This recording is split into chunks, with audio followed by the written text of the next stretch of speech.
There are two main revenue streams at a dealership. There's fixed operations, and then there's variable, which is new car sales.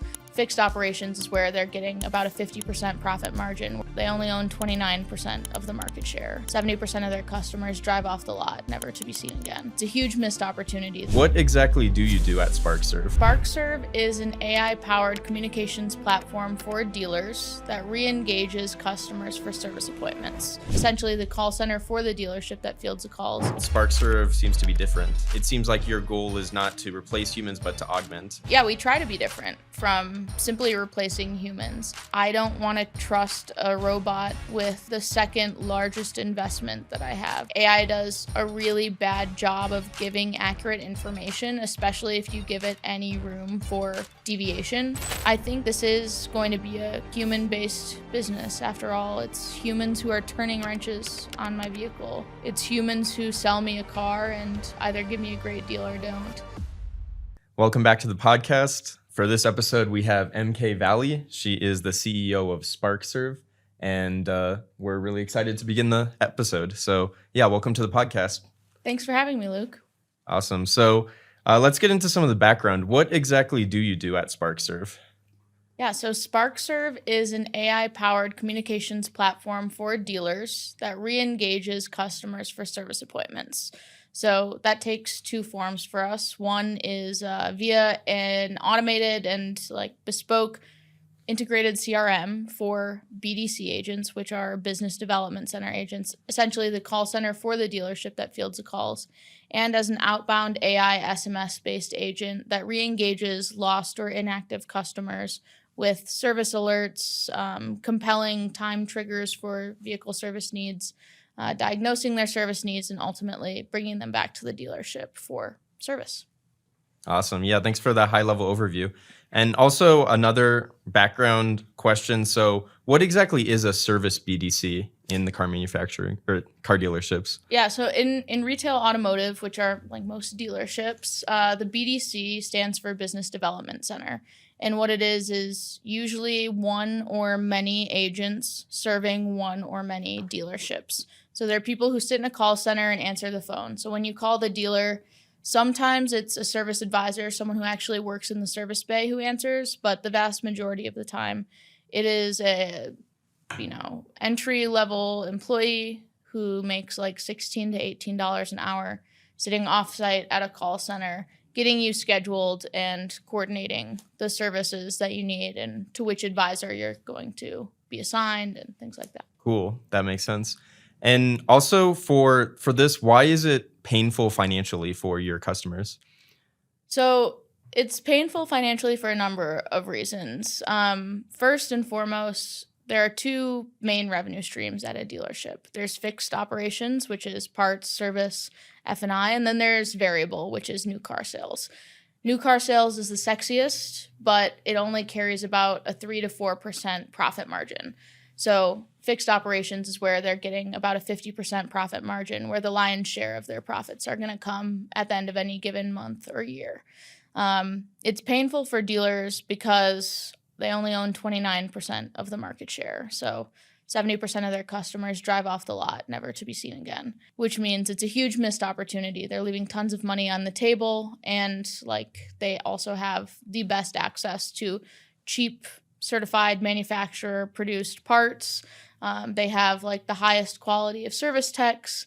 They have connected vehicle alerts. They have basically every ounce of information that independent repair shops or franchises like Midas or Jiffy Lube don't have, and yet they're still failing, which is really where we come into play, is winning back market share for auto dealers. So your service essentially allows you to keep track of all of these customers after the car is sold, and then you're able to follow up about services that they might need whenever they might need it. That's correct in a nutshell, yes. Awesome. Great. Let's go into some of your background. So what was your career like before Sparkserv? Before Spark, I really worked a lot in SaaS. I was fascinated with venture capital. I'm sure that in all of your AI research, you've done a lot of digging into VC and VCs who invest in AI. But essentially, just got kind of intrigued by this idea that the best idea doesn't win. Like the world, especially when it comes to technology, is no longer a meritocracy. It's decided by closed door meetings on investment committees by venture capitalists who have billions of dollars to deploy to fund the shakers of tomorrow. And they're mostly, in-network referrals. So I started working in SaaS to try to figure out how do we scale these next technologies that are going to be the movers and shakers of tomorrow. Got into venture capital in pursuit of that kind of, I guess, vision of the future and desire to shape that. And then started my own company. And prior to Spark, I was deep in the B2B SaaS world. I see. How did you initially get the insights or the desire to get into venture capital in the first place? That's a good question. I spoke to one venture capitalist. She was mostly doing like pretty early stage speculative healthcare investing. And I was just so floored that a job like that exists, where you essentially meet with the most visionary people in society and help them build a go-to-market approach that scales, help them like future-proof their product, build a moat around their secret sauce, and essentially like be in the garage with Bill Gates, so to speak. But yeah, her name's Chris Gibbons. Shout out Chris Gibbons. She was awesome. But she just really inspired me to even think about this. And then I was, just too overly curious and reached out to a bunch of people like Jason Mendelson at Foundry Group, which was like one of these early VC funds that was transformative for like Silicon Valley in general, even though they're based in Colorado. And they were nice enough to write me back, and it just kind of started a chain reaction where I could just follow my curiosity. I don't know. So then when you were with the venture capital, you were really focused on helping these SaaS companies with their go-to-market strategy? Yes, but ultimately I got out of venture capital because I realized that I cared more about founders and like finding a founder with a compelling dream that I wanted to help grow, instead of, weeding through a bunch of founders who have a great idea but no monetization method or a great go-to-market approach, but the product is easily replicable, just kind of wanted to find a founder that I believed in and stick with them, build something awesome, and then find another one who inspired me. So then is that how you ended up meeting your co-founder? Yeah, actually, we were introduced by a mutual mentor at a company that I was working at, and he is a technical co-founder. It's his second time starting a company. His first play was a DevOps automation play that he ran for 4 years.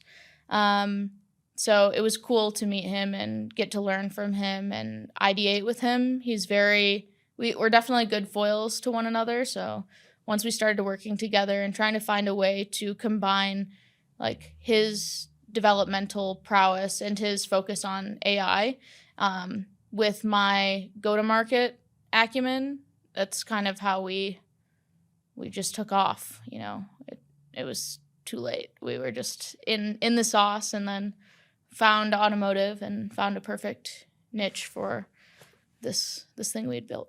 Yeah. So how exactly did you come up with this idea in this niche? Were you specifically looking for something within the automotive industry, or was it something else? Something else for sure. I'm sure you've talked to founders all the time who have like the most convoluted path to what they're currently doing. And this is no exception. We were initially building a sales enablement software for B2B SaaS salespeople, which is where my background is, also where his background is when it comes to selling a product. We were both working for companies that predominantly were SaaS plays selling to other SaaS companies. And we realized that the market is incredibly saturated with sales enablement solutions. Then I was talking to my dad, who, always wanted to know everything about what I was doing, but kind of struggled to understand it initially because AI is difficult to understand. And he recommended that I just go sit in a service bay and like shadow that for a couple days. So I went there, sat in the service bay, and was amazed at how many people were running pieces of paper to one another. Then I sat in the BDC for a few days and was amazed at how they would have, 7 to 10 windows up at a time looking in a manufacturer database, getting leads assigned to them via a Google Sheet, logging into one or many schedulers depending on the manufacturer's mandate for what solutions they can work with. I see. Wow, that's interesting that a car dealership was so open to allowing you to kind of observe and eventually allow you to come up with this idea. Yeah. I don't know. I can't say if it's car dealers. They do love like working with people in person. I've never been turned away from sitting in a service bay and observing or working. But I do think a fair bit of nepotism certainly came into play since my dad worked at the dealership. Oh, okay. Yes. Yeah. That makes sense. Yeah. Yeah. Cool. So then also, how did you end up getting your first customers? So our first customer was that dealership that I went and sat in. And they didn't really think it was possible. But TJ, my co-founder, and I had no customers. This was what we were spending our full time on. So we just thought, okay, well, they don't think it's 100% doable because they're predominantly using software that has existed pre-2000. I'm talking some of their dealer management systems, you download an application and it says copyright 1999 on the bottom. It's absurd. So we just built it. We built what we thought that they would use. We convinced them to give us a login to their platform so that we could kind of look at where's the data coming from and how can we work with it. We begged one of the biggest players in the space to allow us to join their integration program with no customers, no proof points, no software. By whatever miracle, we did it. And we came to the dealer with a proof of concept and said, try this for 90 days. If you need something built, we'll build it. We just built this for you in 4 weeks. And kind of won their trust by spending time with them. A lot of it, like even though our product is AI native, and I will always, kind of tout that it's AI native, especially when it comes to these more traditional industries. I think you win a lot of trust and a lot of innovation and a big investment if you spend time with the people who are actually doing the job. So that's kind of how we won them over. It was just showing up in person and grinding, like coding next to them when they found a bug, pushing a release, and then saying, okay, refresh your page, it's fixed. Cool. Nice. Yeah. So sounds like that very first iteration of it, it was the integration of all the tools and putting it into one place. Yeah, definitely that. Yeah. So how much benefit does having all this centralization provide? How useful is that? It's really useful. We were able to cut down the time that it took one rep to spend on one customer interaction from about that 6-minute mark that I spoke about before to about 2.5 minutes per. So that's a pretty big time savings. And what we found is that across, one group of ours has 15 stores. But across those 15 stores annually, we were able to provide them with a $2.4 million increase in pure service gross, of which 50% of that is profit. So that's pretty good. Pretty good amount of time savings. But really the real force multiplier has been the AI. Like we can enable the humans as much as we want, but ultimately the biggest issue for dealers is not, what am I doing with the people who are standing in front of me? It's how can I drive more people to stand in front of me? And right now dealers rely on mailers, which is insane, websites that are not mobile optimized, and like email campaigns, email blasts. So yeah, we really wanted to focus on text-based AI to try to drive more traffic to the dealer because they can only serve however many people come in ultimately. Yep.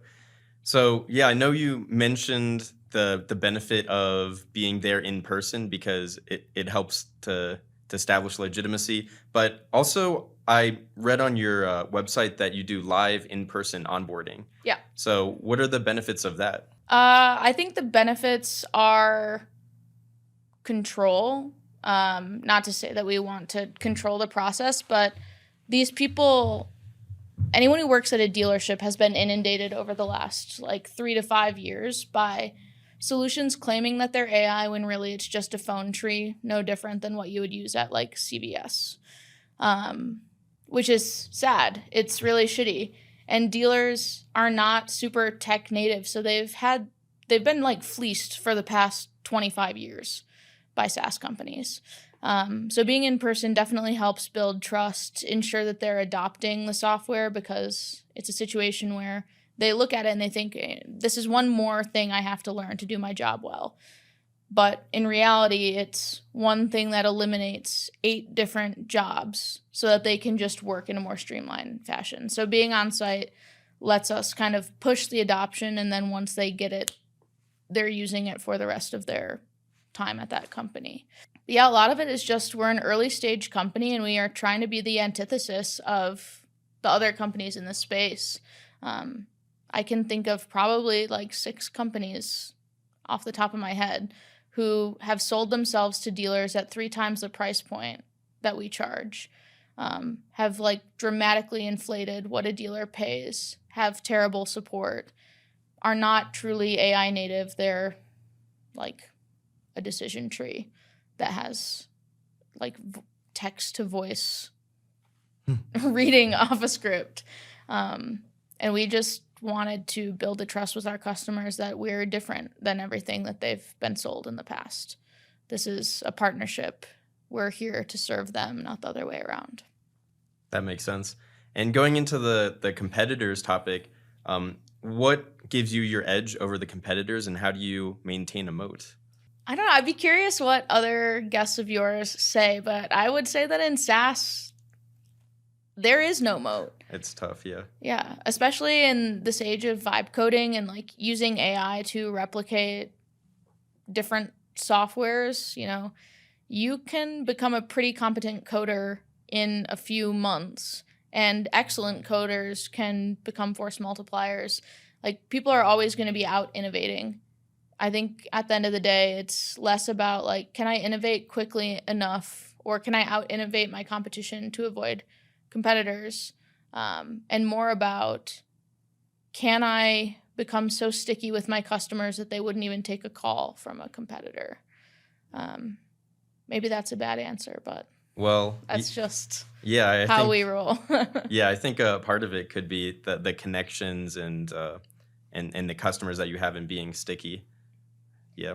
Yeah, the switching cost is high, but I don't know.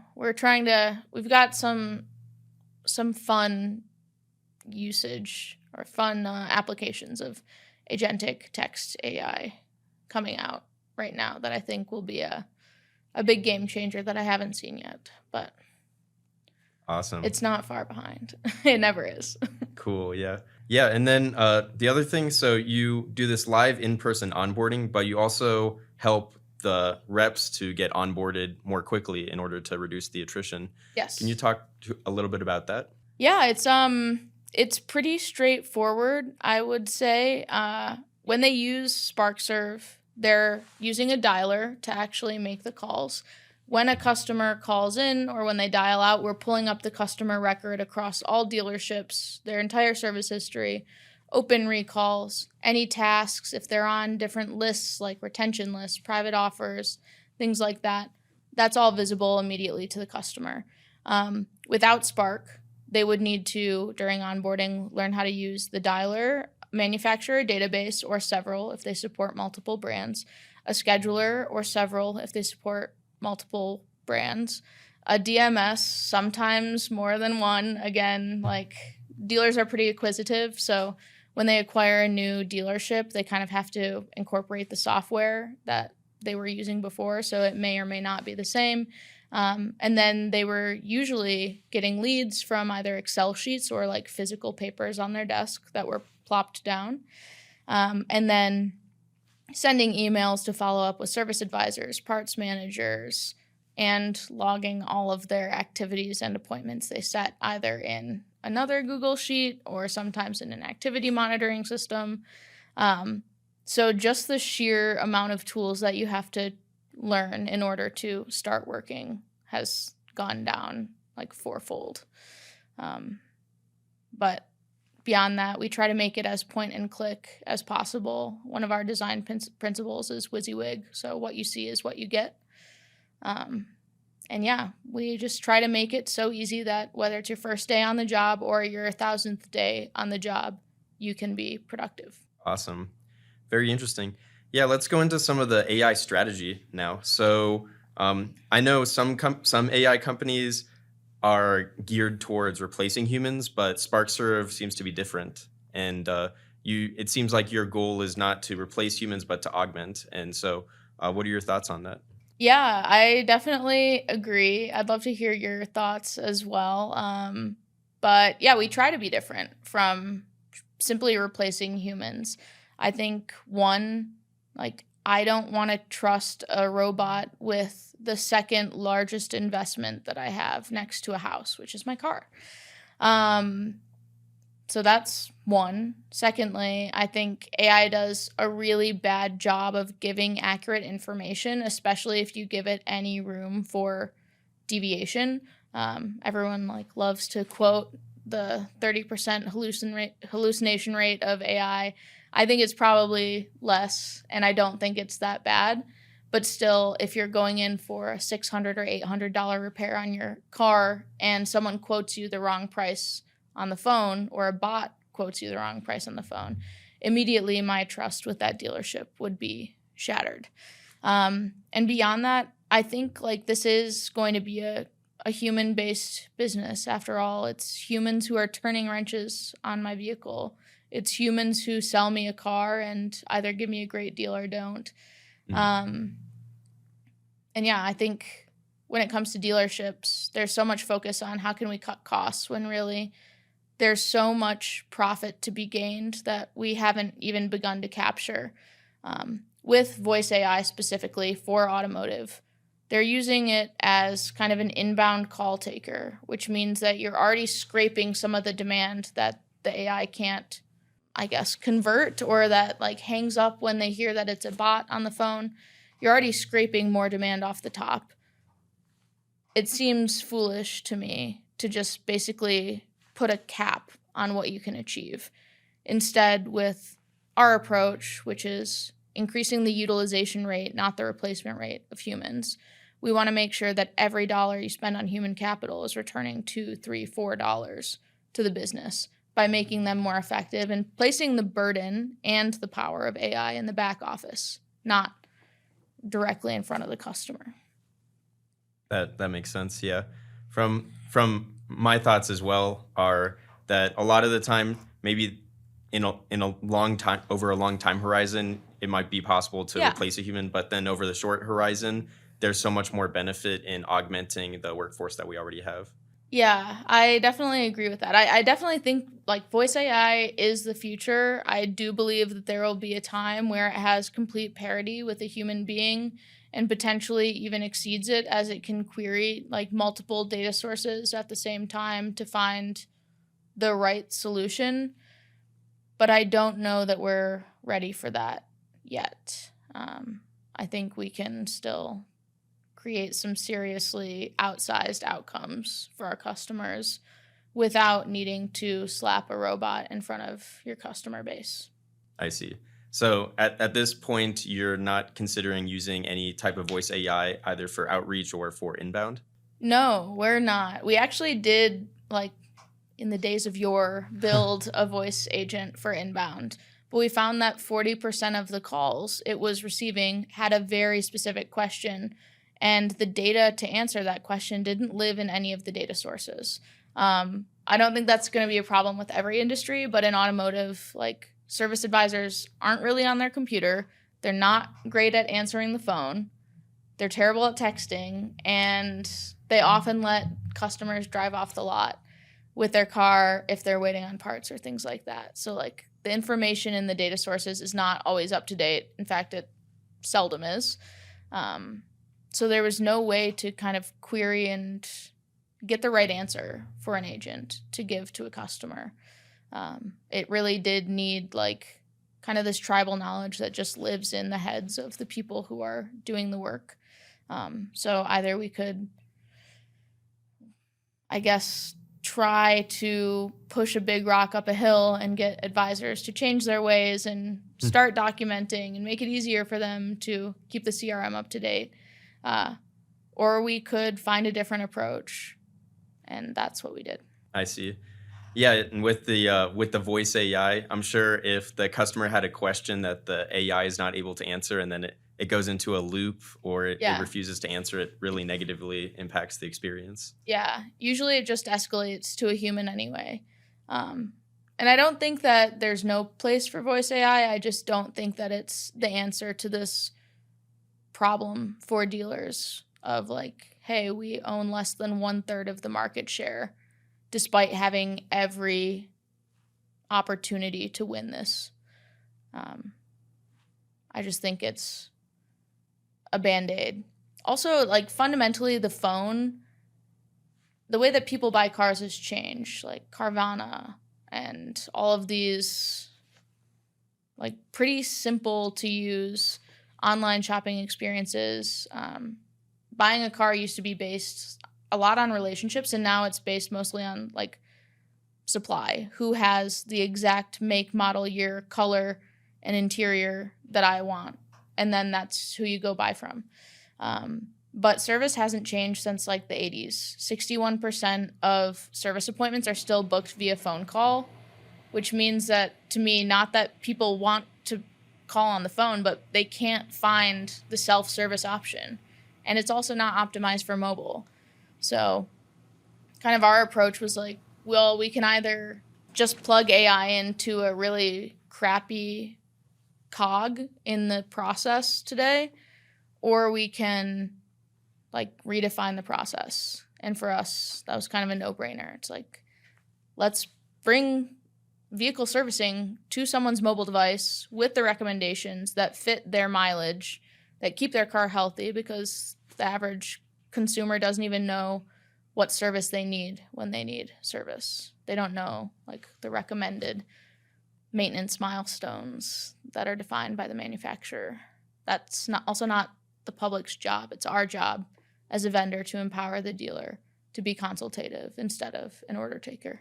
So now it sounds like you're also talking about serving some of the customers. So do you have an app that can support the customers as well as the manufacturer or the dealerships? So we do that by reaching out when it's timely for the customer to get serviced. So there are connected vehicle alerts from things like General Motors has OnStar, Honda has Blue Link.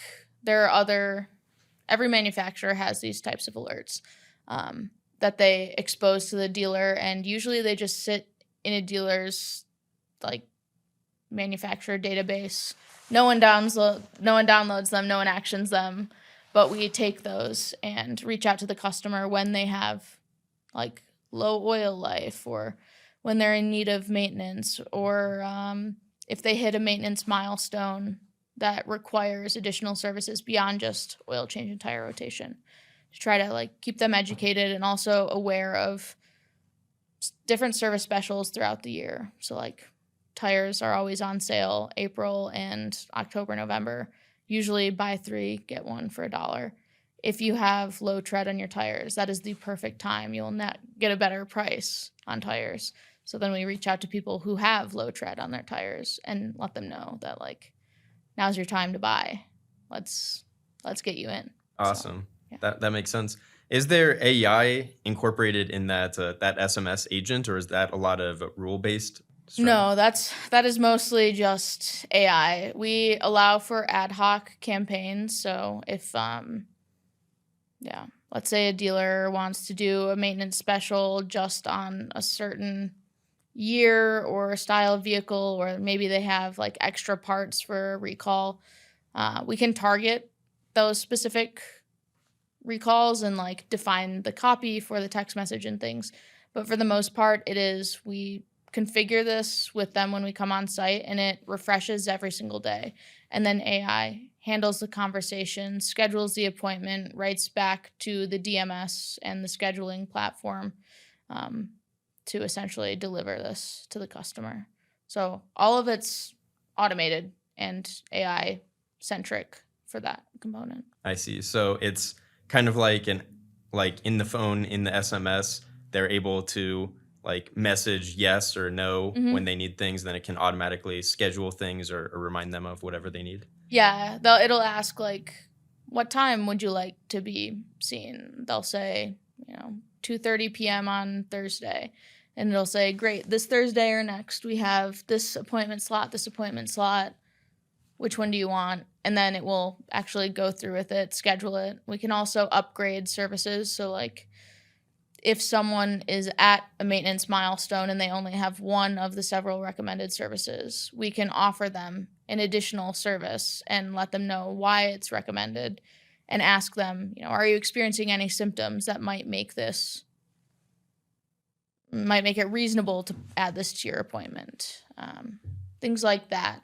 Really, the goal here is to be kind of a BDC in a box for teams that don't necessarily have one or don't have the bandwidth to be doing these outbound calls or sending outbound text messages ad hoc. Like this is a set it and forget it, reaching thousands of customers each month that otherwise would get a voicemail that they delete.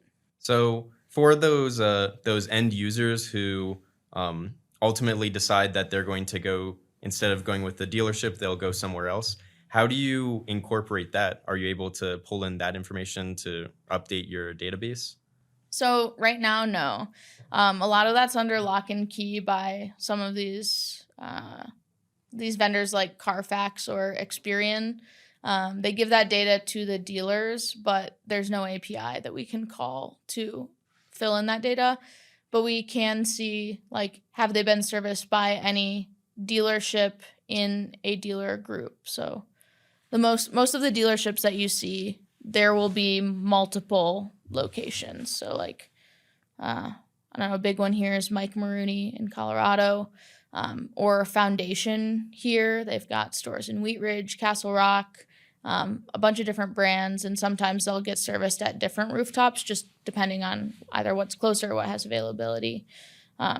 So we show that across the group, but it would be kind of difficult to swallow, I think, for dealers if we were exposing where people were serviced to competitor groups. But yeah. I would love to get my hands on a data set that allows us to find conquest leads, though. I think that would be a real game changer. Yeah. Do you also keep track of the specific behavior of some of the customers? Like maybe one customer might get an oil change more frequently, or maybe a different customer might drive in a way that they wear down the tires more quickly and they need to rotate them or get new tires more quickly. So do you incorporate that in your reminders? We do. It's pretty simple right now, but I see the future of our platform embracing something similar to Palantir's concept of ontology, like essentially a mesh layer between different data lakes that makes relational sense of them. And I think that could be a really cool future for AI, to not just have different agents for different jobs, but bespoke agents for customers that like are actually able to build rapport, have a history with the customer, understand what are the customer's biggest constraints. Is it scheduling time, preferred time? Is it pricing? Is it duration of the vehicle? Do they prefer to have a loaner vehicle? Things like that. I think that's where we could really just supercharge customer retention if we embrace that more beyond the simple, like this guy puts 3,000 miles on his car every 2 months type of data. Also, how do you personalize this in order to ensure that maybe it doesn't feel spammy to anyone? Yeah, right now it's just tokens, similar to any sort of outbound sequence like in HubSpot or Salesforce. But yeah, I think it often could be. Right now, it's mostly we just try to keep it conversational, less than 250 characters, nothing out of the ordinary that like a human being wouldn't send to another human being. But yeah, I think that's a really good question. I don't have a great answer. We haven't had that happen yet where people are like opting out in mass. Yeah. But it could. Well, it sure could. Yeah, well, I guess my first thought on that is if you're not getting people telling you that you're feeling that it feels spammy, then maybe it doesn't feel spammy to them. I don't know. I think a lot of the time people don't really know that it's AI texting them, which is also why we chose text instead of voice, because it's more difficult to discern. But we have gotten a lot of messages from like disgruntled former customers that say things like, "You've got a lot of nerve reaching out to me," or, really like oddly emotional responses, especially at dealerships where maybe their customer satisfaction scores are significantly lower. Yeah, I don't know if people know that it's AI. Sometimes they do, like for sure, but for the vast majority, or especially the ones who are really upset about it, like they'll just reach out to it as though it's a human or say things like, "Oh, we don't have that vehicle anymore. My husband just died and it was his car," or stuff like that. I don't know. It's really interesting to see how people interact with it. Then in those situations where maybe they say something that could be a bit emotionally charged, how do you make sure that the AI responds in a way that that is calibrated? Yeah, it's tough. It's a tough balance to strike between like professional and kind of the classic chat GPT, like weird empathy that is just incredibly affirmative for the people who are kind of trauma dumping on it. Yeah, right now we just tell it to keep like a respectful, empathetic, and professional voice. So it will say things like, "I'm so sorry to hear that. Please let me know if there's anything I can help you with." But doesn't really go any deeper than that. Or if someone's angry at it, it will say like, "I apologize. I wish I could help you, but I think, speaking to a service advisor would probably be in your best interest. Please call us at blah, blah, blah number." Have you ever been in a situation where maybe it said something that maybe it shouldn't have said and it hurt the customer relationship? I don't know if it has hurt the customer relationship, but sometimes it'll say that it can do things that it can't. It'll be like, reach out to someone with maybe a 50% off oil change on a specific vehicle. And then they'll be like, "Okay, cool, I'll bring in my Volkswagen Jetta," but it was for a Prius, something like that. And it'll say like, "Great, let me get you scheduled." But for each of those instances, we basically have a support engineer whose entire job is to monitor these conversations. And when it throws an error, we essentially have baked out like a trust score. So how certain are we that this is the accurate response? And when it gets below a certain accuracy, one of our humans intervenes, looks at what went wrong, and then builds a custom guardrail. So over the last, I would say 4 months, we've been able to build out so many guardrails that now we have an average of 2 to 3 errored message per 3,000 conversations. And then as we kind of put it back on track, it just gets better and better because we've now built hard stops for any of the issues that it had before. Yeah. What have you seen, especially as it relates to honing AI to make it not stupid? Different types of safeguards, like responsible AI safeguards, and there's different tools like hallucination detection within AWS, which can be pretty effective to find them. So some of those tools can be very powerful to reduce those hallucinations. I don't remember the exact score, but the AWS hallucination detection service that they provide has a really high accuracy at identifying those. Yeah, it's crazy. I feel like over the last 12 months, we've gone from AI being pretty good to AI being mostly either exceptional or awful. So it's kind of nice that there's not that middle ground. Like, this was pretty good, not exactly what I wanted. Um, that type of all or nothing makes it a lot easier to kind of identify where are the faults and how can we avoid these landmines. Yep. And so what is the success rate of these AI appointment setting agents?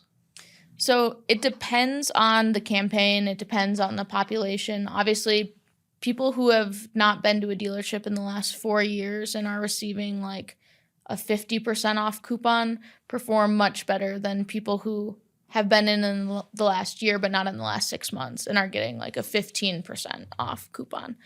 So a lot of it depends on the campaign, but across the board, we're seeing that outbound SMS agent performs at a rate that's more than double the efficacy of humans making cold calls. I think there's a couple reasons for that.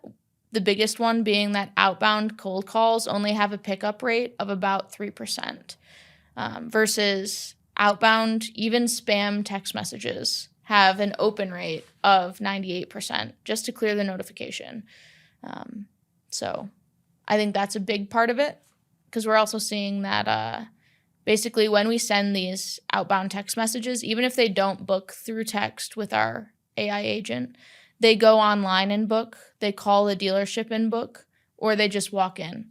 So it's kind of a top of funnel asset that then cascades down and increases demand across all channels, not just our. That makes sense. So we talked a lot about the appointment scheduling agent. Was there another use case for AI that you've been providing to the customers? Yeah, there's a couple. One is to upgrade for premium services. So a lot of manufacturers right now are looking at retention, meaning like if you have bought a Ford historically, how likely are you for your next vehicle to be a Ford? And that has gone down significantly for manufacturers. Like, retention just isn't what it used to be. A lot of it, especially during COVID, was based on supply. So you might have wanted a souped up Silverado, but you end up getting a bare bones Ram because there just simply is not enough vehicles that fit your specifications. So they're looking at what are the premium services that they can provide their customer base that keep them coming back, that make it so that you want to keep buying this make of vehicle. So one thing that like Ford does, for example, is they do mobile service. So they'll actually send a truck that has a bunch of tooling and 1 or 2 techs to your house, work on your car in your driveway or on the street or wherever you park it, and then leave. So you never have to go to the dealership.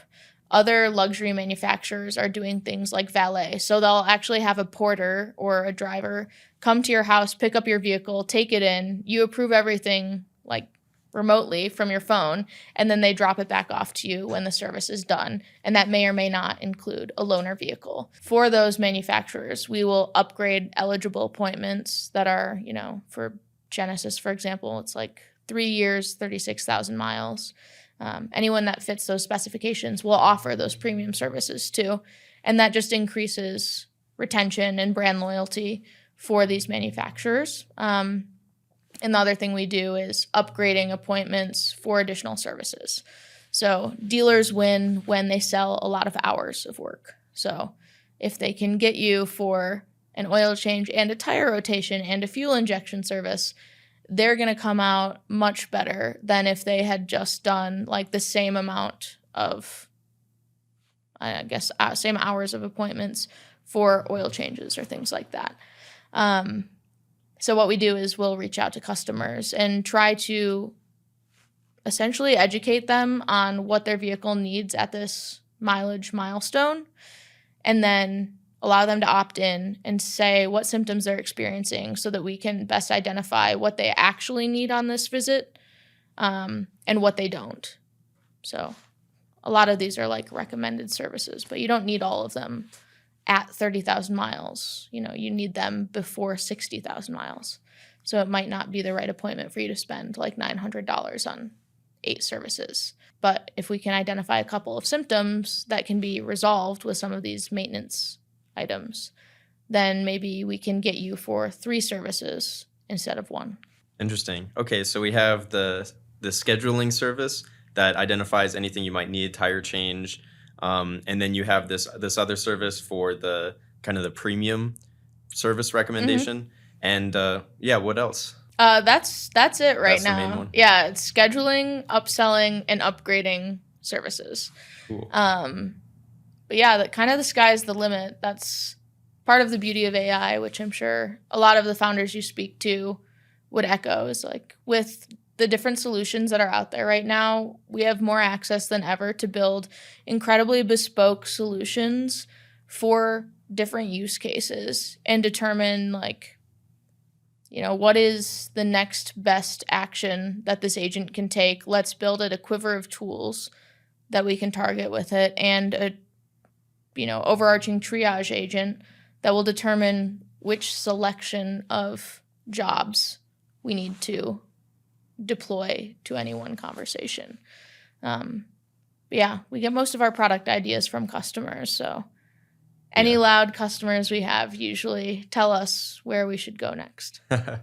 I see. So going back to how you initially started the company, were there any go-to-market assumptions that you had which turned out to be completely wrong? Like a million. A million. It has been so up and down. Our first customer deployment, like after the first day, we came back and we were obviously like poor founders, no revenue, not paying ourselves. We had been out of work working on this. So we stayed at my parents' house. So my co-founder and I went to our childhood home and just like looked at each other like, what are we going to do? I don't think this is going to work.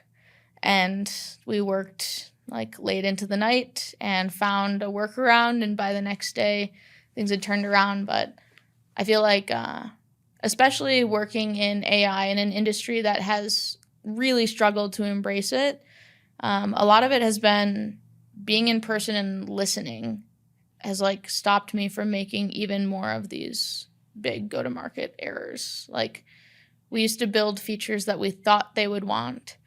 Now we ask first or ask why it won't work. And a lot of times it's like, when you're building something new that no one has ever thought of, it's kind of a like faster horses problem. If you've heard of that. Are you familiar? I don't think I'm familiar with that. It's like when they invented the automobile, if you had asked like a pioneer or someone in the 1800s, how do you get from point A to point B faster? They would have said, I need a faster horse. But in reality, like it needed infrastructure and technology that they couldn't have ever dreamt of. So I think a lot of our mistakes that we made on the go-to-market side were just building things first and asking questions second. And instead, now we ask questions to identify challenges and then propose a solution and ideate with the customer on why or why not the solution will work. Most of the time, we end up on something that they couldn't even dreamt, and something that we would have never thought of, or like the solution to a problem we couldn't have ever imagined. So I see. So what kind of revenue can you realistically expect to provide? Or, let me redo this one. So what is the revenue impact realistically that these dealerships can expect if you fix the workflow like this? So for our CRM for BDCs, ultimately it's at least about an $80,000 per year uptick in appointment volume per rooftop. So for a dealer group with, 10 stores, that's almost $1 million a year impact. We just launched with a customer in early April, April 1st, actually. But yeah, in the last 22 days, we've generated almost 80 appointments for them, each of those carrying about a $270 price tag. I expect we'll break 100 this year. or sorry, with their like remainder of the month, which means that we're going to generate like $27,000 in repair orders for them this month alone, which is pretty big. And half of that is just profit. So when you multiply that across different dealer groups, you're able to achieve a lot more. It's just paying for itself essentially after like 2 weeks worth of usage. Pays for itself for the month. So awesome. I see. Another thing I noticed that you announced your seed funding in January. So what was that like? That was great. We love our new investors. The round was led by New Stack Ventures, who focus on investing in outsiders. And they have been just excellent thought partners. They definitely, I think this is their first investment in the automotive space, but they understood the problem and our solution really quickly. They kind of met us where we were. They've been really excellent investors for us. And then the round was also followed on with Automotive Ventures, who were our first investor. They also led our pre-seed round. So it's nice to have them stay on the cap table and continue backing us. But yeah, the raise process was grueling and, difficult, but it was really great in that we didn't really have to go to market.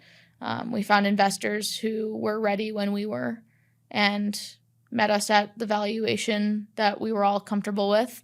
And I ended up raising it the week that I got married. So, I think I couldn't ask for much more than that. Yep. Congratulations. Thank you.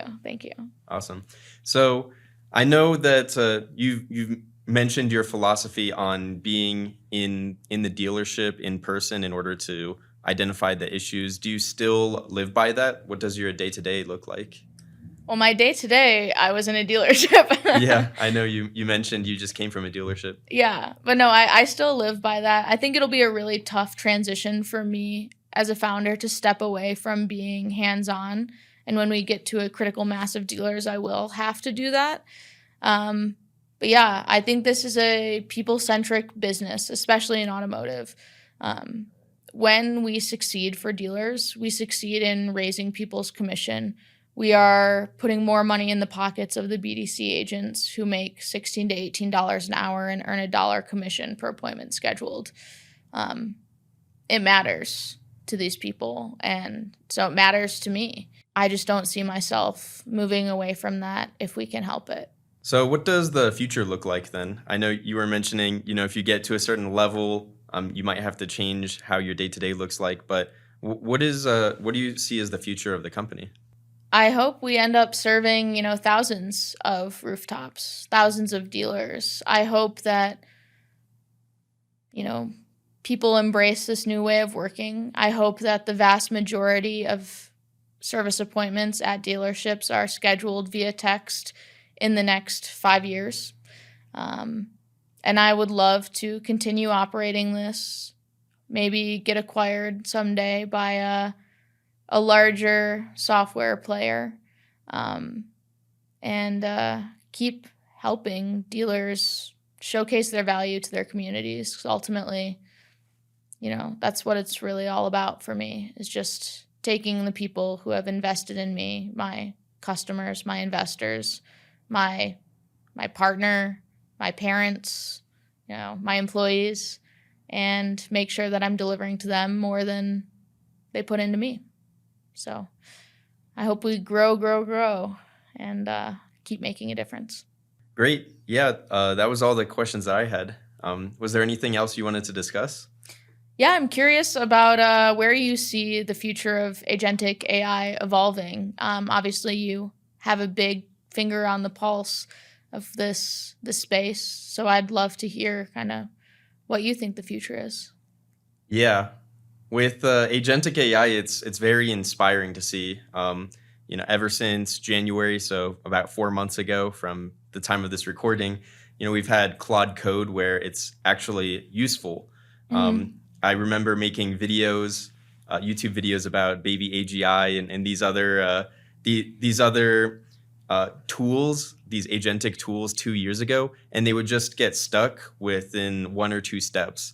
And now to be able to see it where it can utilize all these tools, we have these MCP servers, so you can connect to almost everything, and it's able to have really coherent thought processes over the course of 250,000 tokens, or even with Opus 4.6 and 4.7, a million tokens. That's very exciting to see. So these, it's very interesting to see that token length, where 1 million tokens for a self-attention mechanism is very incredible. And these models are getting very large, very powerful. So it's going to be very interesting to see where this goes beyond this. I remember seeing something about a year ago where it talked about how the first step was these tools like ChatGPT, where you can send a single message and you can get responses, and then after that you have these agents, and then what comes after that, it looks like the next step will be innovators. So the AI will actually be making discoveries. So that will be very interesting. And then from that graphic that I'm picturing in my head, the last stage is the AGI.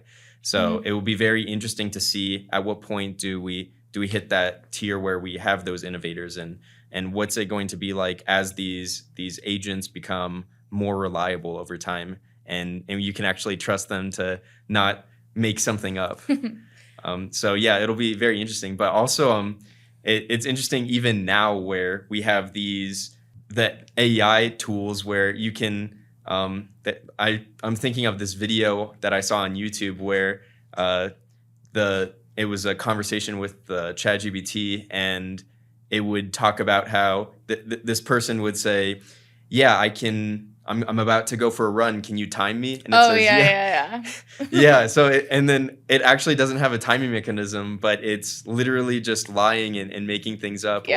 Or from that same producer, there's that video of it was showing a video of his face. And it was like, "What do you think about my ugly face filter?" But there wasn't an ugly face filter. But then it would just kind of go off of that and say, "Oh yeah," and it would just agree. And so it's very interesting to see how even now these models can answer these PhD level questions, but then still they can make these basic mistakes. Yeah, it makes me curious about, like, first of all, I think machine learning is so slept on in this whole discussion. Everyone talks about AI, but like really I think the democratization of analysis is what's going to lead to these insane discoveries or like massive productivity boosts. Is like, how can I analyze data to make the best possible decision, versus where a lot of these, like, kind of comedy AI videos where it showcases the lack of reasoning with AI. I think those are kind of like leading us to mistrust AI. But I think, I don't know.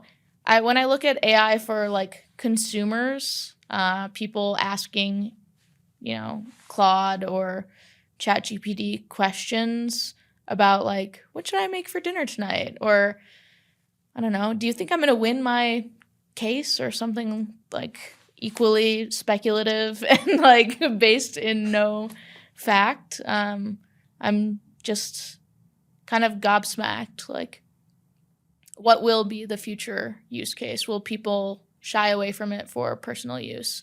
Will they embrace it for like large data set analysis?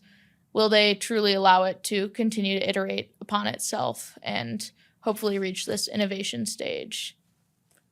It's going to be a thrilling 2 years, I think. Yeah. There's and then the other thing that I see frequently is how it can make mistakes where I might ask it, "Well, how long would it take to accomplish this task?" And it would say, "Oh, that's at least a 1 week task." And then I start working on it and I get it done in like 4 hours. Or asking it, "What is the likelihood of success of whatever strategy?" And it ends up just kind of making up a number. Yeah. Versus I feel like it would build a lot. I don't know. I won't go into the like nitty gritty of why it's wrong in these scenarios, but I'm curious, what are you most excited about? Like, what application of AI would you be most excited about in the next year to 2 years? Well, yeah, I think there's a lot of interesting use cases that are coming about. Um, I think one thing that I've been thinking about recently is the Mythos model, how they're talking about how it can likely discover all of these new vulnerabilities in every single operating system, but also a lot of the hype that I'm seeing around Mythos that Anthropic is throwing out there has a lot of echoes of the hype that they did before a few years ago.